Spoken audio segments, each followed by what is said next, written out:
अस्सलाम वालेकुम नादरीन, मैं हूं इब्राहिम कुंबर। आप देख रहे हैं मेरा YouTube channel IKNN Ibrahim comber news network. Nadreen, इस वीडियो की शुरुआत हम इस्लामाबाद से नहीं कराची से करते हैं। एक मुख्तसर वाक़या, उसके बाद उन लोगों के तस्वीर व नाम, और फिर सुप्रीम कोर्ट ने जो इस्लामाबाद हाई कोर्ट और फिर इलेक्शन कमीशन ने जो आज अहम फैसले दिए हैं यूसुफ रज़ा गिलानी के हवाले से, उस पर तफसील से उसका ज़िक्र करेंगे। इस्लामाबाद एयरपोर्ट पे दो शख्स बैठे थे, दो अफराद बैठे थे। दोनों सियासी जमातों के कारकुन ने, मुख्तलिफ़ जमातों के कारकुन एयरपोर्ट पे बैठे थे और इंतज़ार कर रहे थे इलेक्शन कमीशन का फ़ैसले का। जब इलेक्शन कमीशन ने 3 बजे यूसुफ रज़ा गिलानी की नाअहली का फ़ैसला सुनाया था, दोनों ने मतलब भंगड़े नहीं डाले, लेकिन वहीं से नारा लगाया एयरपोर्ट पे, रगड़े पे रगड़ा, खान को रगड़ा। ये दोनों, एक पीपल्स पार्टी का MNA है और एक मुस्लिम लीग नवाज़ का MNA। ये कौन है ये आपको आगे चलकर वो बताएंगे, उनकी तस्वीर भी दिखाएंगे। लेकिन आज इस्लामाबाद में 2 बड़ी डेवलपमेंट्स हुई हैं, बल्कि 3 बड़ी डेवलपमेंट्स हुई हैं। और एक तो इस्लामाबाद हाई कोर्ट ने तहरीक इंसाफ की जो दरख्वास्त थी साबिक़ वज़ीर आज़म और सेनेट के 9 मुंतखब मेंबर, बल्कि अब तो नोटिफाई भी हो गया यूसुफ रज़ा गिलानी, उसकी नाअहली की दरख्वास्त की गई थी। इस्लामाबाद हाई कोर्ट ने मुख्तलिफ़ ऑब्ज़रवेशन के ज़रिए उस दरख्वास्त को मुस्तरद कर दिया है। इलेक्शन कमीशन में PTI की ख़वातीन की तरफ से जो दरख्वास्त थी यूसुफ रज़ा गिलानी की नाअहली और उनके नोटिफिकेशन के रोकने के हवाले से, उसको भी इलेक्शन कमीशन ने रिजेक्ट कर दिया है। ये दोनों दरख्वास्तें मुस्तरद हो गई हैं और इलेक्शन कमीशन ने यूसुफ रज़ा गिलानी की कामयाबी का नोटिफिकेशन जारी कर दिया है। एक के पीछे जब 2 खबरें आईं तो दोनों खबरें तहरीक इंसाफ के लिए बुरी खबरें थीं, परेशानी का बायस बनने वाली खबरें थीं, और इलेक्शन कमीशन और इस्लामाबाद हाई कोर्ट की तरफ से झटका लगा है तहरीक इंसाफ को। तहरीक इंसाफ की जो दोनों दरख्वास्तें थीं वो दरख्वास्तें मंजूर नहीं हुई। पहले रुख करते हैं इस्लामाबाद हाई कोर्ट का, लेकिन उससे पहले जिन दोस्तों ने चैनल को सब्सक्राइब नहीं किया वो सब्सक्राइब करें, बेल आइकन को क्लिक करें ताकि ताज़ा वीडियो अपडेट्स आप तक पहुंचते रहें। और अगर वीडियो पसंद आए तो लाइक और शेयर ज़रूर करें। कमेंट्स बॉक्स में आपकी राय का हमें इंतज़ार रहेगा ताकि आपकी राय जानकर हम अपने वीडियोज़ को बेहतर बनाएँ। तो जनाब, इस्लामाबाद हाई कोर्ट में चीफ जस्टिस अतर मिन्नल्लाह के पास ये दरख्वास्त थी। PTI के इस्लामाबाद से मुंतखब MNA हैं अली नवाज़ अवान साहब, वो दरख्वास्त लेके गए थे कि अली हैदर गिलानी ने वीडियो बनाई है जिसमें करप्शन का मामला है। इलेक्शन कमीशन इलेक्शन जो इंतखाबात है उनको शफाफ चाहते हैं, तो आप यूसुफ रज़ा गिलानी को नाअहल कर दें।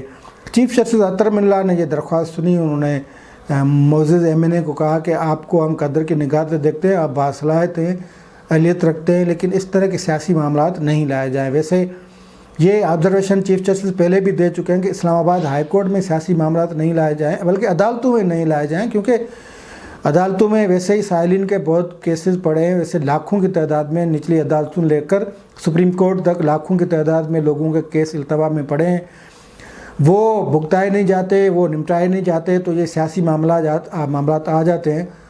वैसे इन साइलिन का या दरख्वास्त गुजारों का भी कसूर नहीं है, क्योंकि सुप्रीम कोर्ट खुद साइलिन या सुप्रीम कोर्ट या अदालतें जो हैं वो खुद सियासी मामलात में दिलचस्पी लेती हैं। ये किस्सा शुरू हुआ, वैसे गैर सियासी मामलात यानी आमरती मामलात में तो पुराना उनका एनेक्सिस है, गठजोड़ है, लेकिन सियासी मामलात में फिर सियासी इदारों को, सियासी जमातों को, सियासी क़यादत को बदनाम करने का जो रवाज पड़ा वो भी काफ़ी पुराना है। लेकिन तो मादी करीब में हम अगर देखें तो जस्टिस इफ्तिखार चौधरी ने सियासी पॉलिटिक्स, जो पॉलिटिकल पार्टीज़ थी, उनकी क़यादत को रगड़ा देने की बहुत कोशिश की। उसमें किसी हद तक वो कामयाब भी हुए। फिर उनकी जो लेगेसी, फिर साकिब निसार ने ये कोशिश की और वो भी न फ़कत कामयाब रहे, लेकिन उन्होंने भी वही राह इख्तियार की जो इमरान खान या इमरान खान के लाने वालों की राह थी, वो रास्ता था।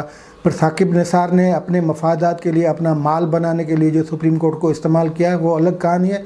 वो एक स्टोरी छपी है आज अंसार अब्बासी साहब की, उसमें ये लिखा है कि साबिक़ चीफ जस्टिस साकिब निसार ने माल बढ़वाने के लिए, यानी पैसे, पेंशन, रियायत मराद, पेट्रोल, फ़ोन, अर्दली ये वगैरह बढ़ाने के लिए हुकूमत को ख़त लिखा, हुकूमत ने उस पर अमल दरामद नहीं किया तो फुल कोर्ट से जो फैसला दिया, फिर पाबंद हो गई हुकूमत और फिर अब उनसे पता किया जाए ना डैम बाबा कितने पैसे ले रहे हैं आप।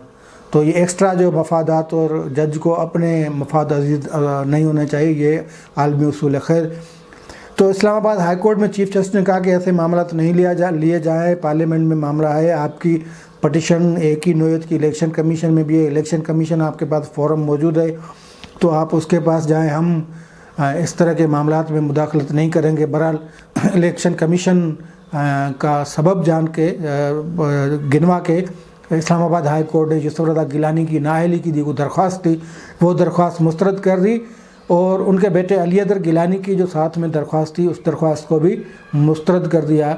और इस तरफ पहला झटका लगा पीटीआई को।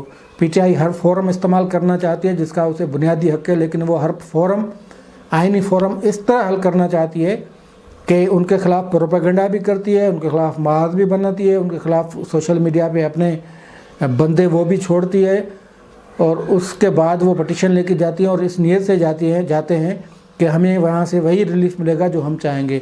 लेकिन इलेक्शन कमीशन हो, सुप्रीम कोर्ट हो या हाई कोर्ट हो, उसूली तौर पे उनको कानून और आइन को छोड़ के कोई फ़ैसला नहीं करना होता। तो ये आज हुआ।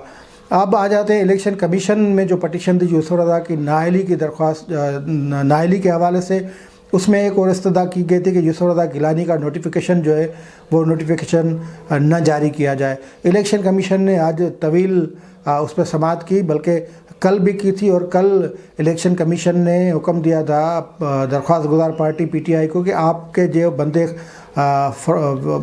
बिक गए हैं जो आप कह रहे हैं, बल्कि इलेक्शन कमीशन ने ये कहा कि ये अच्छा नहीं कि आप कह रहे हैं कि 20 बंदे बिक गए, ये इससे अच्छा तासुर नहीं जाता, लेकिन उन्होंने कहा कि जो बंदे गए थे या जो बिक गए उनको भी फरीक बनाएं। आज 2 हलफनामे भी जमा हुए इलेक्शन कमीशन में, जमील अहमद ख़ान, कैप्टन रिटायर्ड जमील अहमद ख़ान और फ़हीम अहमद के जो दोनों कराची के मुकीम कराची से वो MNA मुंतखब हुए। उन्होंने ये स्टिंग ऑपरेशन किया था अली अदर गिलानी के हवाले से, जो एक बिल्कुल एक क्या उसको कहें कि ट्रैप करना है। उस सुप्रीम कोर्ट का वीडियो केस में, अरशद मलिक की वीडियो केस में ट्रैपिंग के हवाले से एक कायदा मौजूद है, उसूल मौजूद है कि अगर किसी को ट्रैप किया जाता है तो फिर वो वीडियो मानी नहीं जाएगी। वीडियो स्कैंडल के हवाले से सुप्रीम कोर्ट का फैसला वादे, इलेक्शन कमीशन में वो वीडियो पेश की गई, हलफनामे दिए गए। उस हलफनामे में जमील खान का कहना है कि वो इलेक्शन कमीशन में गवाह के तौर पे पेश होने के तैयार हैं, लेकिन ये मामला फिर आगे नहीं बढ़ सका। इलेक्शन कमीशन ने कहा कि आप उन बंदों को भी लाएँ जिन बंदों ने पैसे लिए हैं। तो से सारा मामला हुआ। बैरिस्टर अली ज़फ़र जो ताज़ा सेनेटर हुए हैं उनका भी नोटिफिकेशन आज जारी हो गया। तो उन्होंने बड़े बढ़ चढ़ के दलाइल दिए। उनका कहना है कि इलेक्शन कमीशन डस्का वाले मामले पे आज खुद नोटिस लेके नताइज रोक दिए थे, तो इस मामले में भी करप्शन के सबूत हमने दे दिए हैं। इलेक्शन को शफाफ बनाना चाहते हैं तो यूसुफ रज़ा गिलानी का जो नतीजा है वो रोक दिया जाए। बहरहाल इलेक्शन कमीशन में तवील समाअत हुई। मलाइका बुखारी जो पीटीआई की MNA है वो भी जज्बाती किस्म की हुई, तो इलेक्शन कमीशन ने उनको थोड़ा रोका कि आप इधर जज्बाती नहीं हो, अब हम फैसला करेंगे वो कानून के दायरे में रह कर करेंगे, जो कानून कहेगा वो हम कहेंगे। अब ये तो एक बात मैं आपको बता दूं, ये इनके पास जो पीटीआई के पास सबसे बड़ी सबूत है, बड़ा सबूत वो वीडियो है, और वीडियो इलेक्शन कमीशन में चलाई भी गई है। लेकिन वीडियो स्कैंडल जो था उसके हवाले से साबिक चीफ जस्टिस आसिफ सईद खोसा का एक फ़ैसला मौजूद है। उस फैसले में उन्होंने 10-12 क्राइटेरियाज तय किए हैं कि ये वीडियो किस तरह साबित होगा। इस हवाले से आज इजलास में ये भी हुआ कि जो सिंध के मेंबर थे रिसार दुरानी साहब, उन्होंने कहा कि हम ऐसे कैसे फॉरेंसिक ऑडिट के बगैर इस वीडियो को सच तस्लीम कर लें, क्योंकि सुप्रीम कोर्ट की के इस ऑब्जर्वेशन के पीछे सुप्रीम कोर्ट का फैसला मौजूद है। सुप्रीम कोर्ट ने वीडियो की साबिती के लिए कई पैरामीटर्स तय किए हैं। उन पैरामीटर्स के बाद सुप्रीम कोर्ट ये भी कहते हैं कि अगर किसी को ट्रैप करके वीडियो बनाई जाती है तो फिर उसकी अथेंटिसिटी है, उस पर उसका इतलाक नहीं होगा। तो ये तमाम मामला थे। इलेक्शन कमीशन ने फिर फैसला महफूज किया और 3 बजे उसका फ़ैसला जारी हो गया, और उस फैसले के मुताबिक इलेक्शन कमीशन ने जो फौरी नोटिफिकेशन रोकने की इस्तदा थी पीटीआई की वो खारिज कर दिए। اور الیکشن کمیشن نے یسر رضا گیلانی کی نااہلی کی درخواست کی سماعت 22 مارچ تک ملتوی کر دی ہے۔ 22 مارچ کو پھر یہ کیس چلے گا، لیکن پی ٹی آئی کو جو ریلیف کی امید لگا کے بیٹھے تھے اور پھر پریس کانفرنس بھی کی کہ یہ آئین و قانون کے مطابق فیصلہ ہوگا اور آج آئین کی فتح ہوگی، یہ مطلب یہ ٹیکس ہوتے ہیں نا پریشرز ڈالنے کے لیے، تو اس میں ناکام ہوئے اور یسر رضا گیلانی کے نفقت خلاف درخواست وہ خارج ہوئی، لیکن یسر رضا گیلانی کا نوٹیفیکیشن جاری ہو گیا۔ تو اسلام آباد ہائی کورٹ اور الیکشن کمیشن کی طرف سے 2 جھٹکے بڑے لگے ہیں۔ 12 تاریخ کو سینٹ چیئرمین کے حوالے سے انتخابات ہونے جا رہے ہیں، اس میں یسر Raza Gilani P D M کے امیدوار ہیں۔ اگر عددی اعتبار پہ الیکشن شفاف ہوا اور خفیہ ہاتھ سامنے نہیں آئے اور انہوں نے کوئی دھمکی، فون میسج، کسی کو ویڈیو، کسی کو فائل نہیں دکھایا، تو یسر رضا گیلانی کی کامیابی یقینی ہے۔ اور ایک اور جھٹکا لگے گا تحریک انصاف کو، یعنی حکمران جماعت کو۔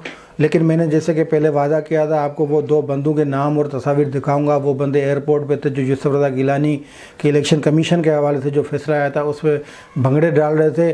وہ ایک پیپلز پارٹی کے ایم این اے عبدالقادر پٹیل تھے اور دوسرے مسلم لیگ نواز کے ایم این اے خیل داس تھے۔ یہ دونوں دوست ہیں اور دوستوں نے بڑے ادھر فوٹو نکلوائے ہیں اور نعرہ لگایا کہ رگڑے پہ رگڑا، خان کو رگڑا۔